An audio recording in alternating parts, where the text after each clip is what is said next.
Баршаларыңызға ассалаумағалейкум.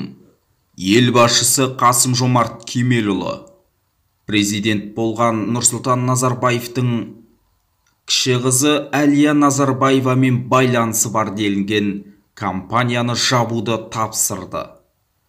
11 қаңтарда өткен мәжіліс отырысы кезінде Қасым-Жомарт Тоқаев утилизациялық алымнан түскен қаржы аударылатын оператор РОП компаниясының жұмысын тоқтату керек деді.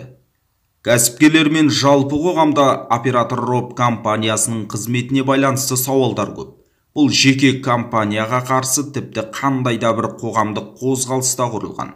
Үкіметке утилизациялық алымды жою үшін шара қолдануды тапсырамын деді Тоқаев мырза.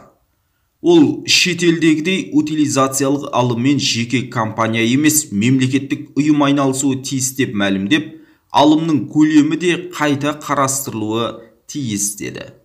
Қазақстанда жеке тұлғалар мен компаниялардан және оларға субсидия беруші үкіметтен жиналған ақша Қазақстанның бұрынғы президентінің кіші қызы Әлия Назарбаевамен байланысты оператор РОП жауапкершілігі шектеулі серіктестігіне аударылады.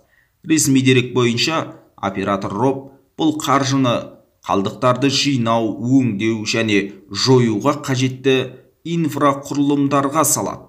2020 жылдың басындағы деректер бойынша 3 жылдың өзінде оператор РОП жауапкершілігі шектеулі серіктестігінің шотына 220 миллиард теңге түскен. Ең көп қаржы 75 миллиард теңге автокөлік өндірісін ынталандыруға жұмсалған. Елде автокөлік иелері жылдар бойы утилизациялық алымға қарсылық білдіріп келген болатын. 2021 жылы тіпті утилспорға жол жоқ деген қозғалыс пайда болған еді. Бұл жобаны сіз қолдайсыз ба? Төмендегі комментарийге өз пікіріңізді қалдырыңыз. Каналға жазылып қолдау білдіруді ұмытпаңыз.